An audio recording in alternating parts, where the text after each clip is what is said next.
New York, down the stretch they come. Who will win? Who will flop? Our intrepid crew on the grounds unveils its Week 2 US Open predictions. Get your popcorn ready. The return of the Serena Williams-Maria Sharapova rivalry will happen next Saturday in the women's final. Peter Bodo: I doubt that. But only because I don't see number 22 seed Sharapova making it that far. Her serve is just too much of an adventure, and the rate of unforced errors too high. She's been playing poorly for a long time now. Serena, though, was in the Wimbledon final and is looking very strong again after a few missteps in her previous hard-court outings. Aishwarya Kumar: true, Sharapova has an easier route to this potential final compared to Williams. Sure, Williams is the more accomplished player, but she has a huge hurdle in the name of defending champ Sloane Stephens. If Stephens rips backhand winners like she did in her past 2 matches plus does well on her first serves, Serena will have to bring her A game.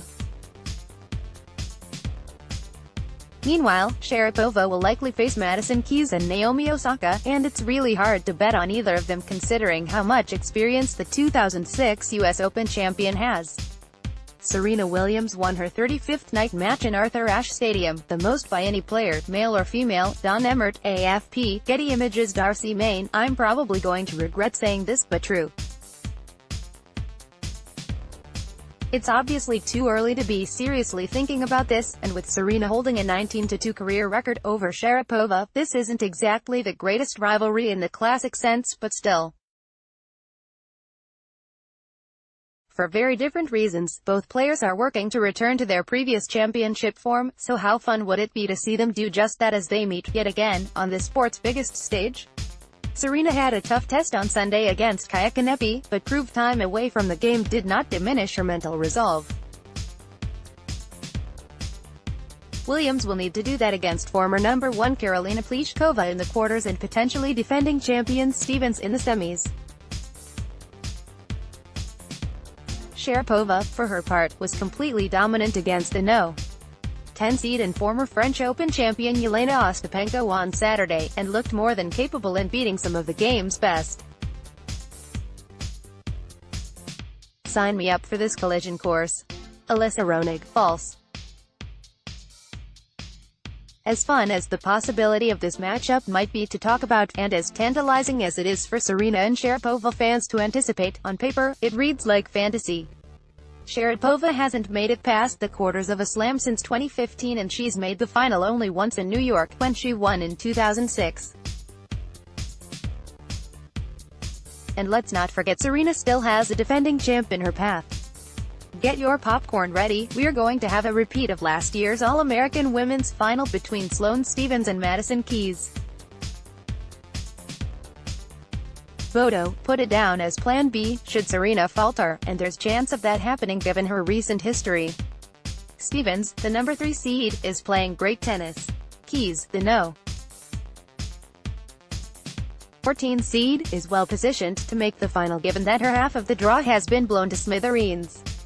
Kumar, false. Madison Keys is not getting past Maria Sharapova.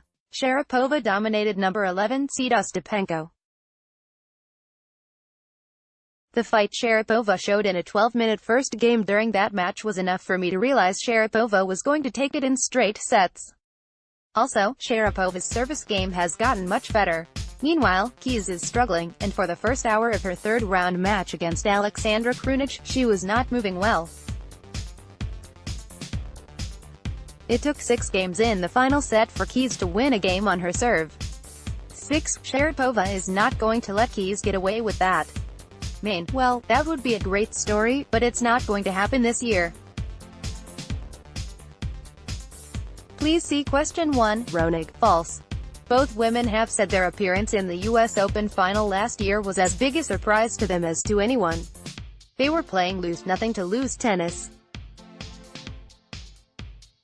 Now they're playing defense with targets on their back. And considering the past 8 slams have been won by different women, and 3 of those 8 were first-time winners, I predict at least one finalist who makes us all say, wow.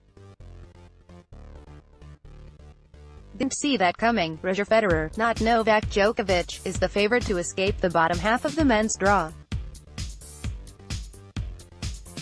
Maria Sharapova improved to 23-0 in US Open night matches, beating No. 10 seed Elena Ostapenko 6-3, 6-2 on Saturday.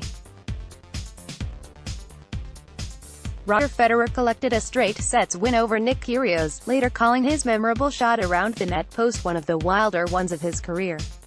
Novak Djokovic also won Saturday at the US Open. Get the US Open 2018 tennis tournament dates, TV schedule, news coverage, live scores and results on ESPN, Bodo, you bet. As well as Djokovic has been playing, he hasn't yet recovered from his pre-slump consistency, while Federer has sustained a superb level ever since taking off the second half of 2016. Djokovic has looked terrific at times, but his concentration has lapsed at some odd times. Federer has had smooth sailing. He's earned favorite status. Kumar, I wish.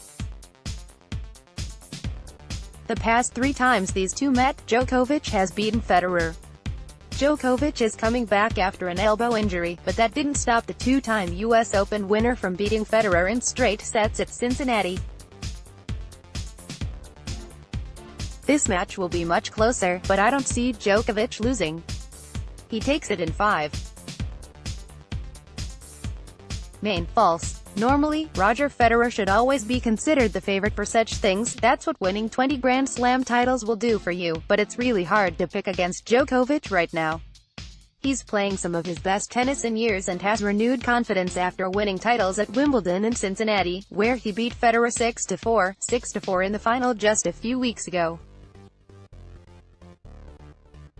Ronig, true. Picking Federer to escape anything, including impossible to return Nick Kyrgios cross-court beauties with Houdini-like ease, you saw that, right, needs no defense. Dominic Thiem will upset Rafael Nadal in the quarterfinals. Bodo, why not? Nadal has been taking a beating, and there's some concern that his right knee is damaged. Thiem, who turns 25 Monday, is the No. 9 seed and a big strong kid who's 3-7 against Nadal. Thiem is coming off a big win over last year's runner-up Kevin Anderson. Thiem will emulate Nadal in receiving serve way behind the baseline and challenge Nadal to test that lashing one-handed backhand. Play Rafael Nadal says that he's been in enough big moments to not worry about narrowing competition at the US Open. Kumar, this is a joke, right? Thiem has played 1 Grand Slam quarterfinal in his life, 2018 French Open. Nadal has won 17 Grand Slams. Thiem has never beaten Nadal in a Grand Slam. They met in Roland Garros in 2017 and 2018, and if their overall head-to-head is any indication, 7-3 Nadal, Thiem will be happy to have made the quarterfinals. He wins a set, at most. Main, nah. I sat in the stands at Arthur Ashe for Nadal's entire 4-hour, 23-minute victory over Karen Khachanov on Friday, so therefore Nadal has my complete confidence right now. It was an incredible display of perseverance and grit and all that good stuff, so I have to think he'll be able to pull that out again if he needs to. Thiem beat Nadal on the clay of Madrid this year, but then lost to him in straight sets in the French Open final.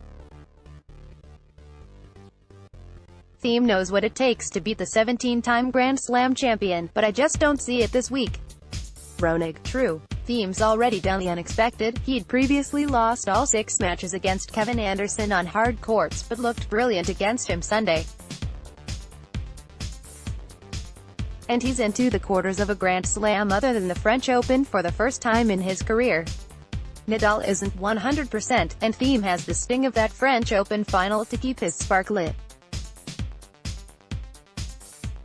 The one player we really need to pay attention to down the stretch is 2009 US Open champion Juan Martín del Potro. Bodo, no, but this is a trick answer. Del Potro is but one of a select number of male players we need to pay attention to down the stretch. The group also includes Thiem, Marin Cilic and John Isner. Clay expert, Thiem is finding his hard court game, while Cilic is a former US Open champ and recent finalist at 2 other majors. Isner continues to play confident, commanding tennis. Kumar, true. Now, here's a man who has the potential to upset Nadal. While the whole world is watching Federer, Nadal and Djokovic, Delpo is quietly doing his thing. He comes in for his late-night matches and wins them with ease. He is yet to lose a set in the tournament. What a comeback story it would be if he somehow ends up beating Nadal and Djokovic to win the US Open 9 years after his maiden win. True, he hasn't had much of a test so far and is flying under the radar. Now a career best no. 3 in the world, he'll next face Isner in the quarters.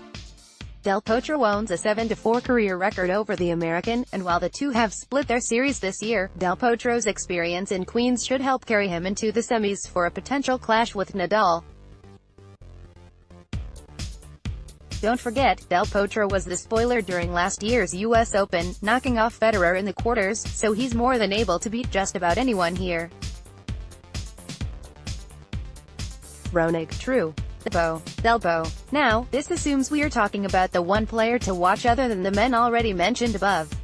Then absolutely, if for no other reason than a desire to hear Delpo fans rock the rafters at Esch like they did during his semi-final run here last year and like they are in this season's run.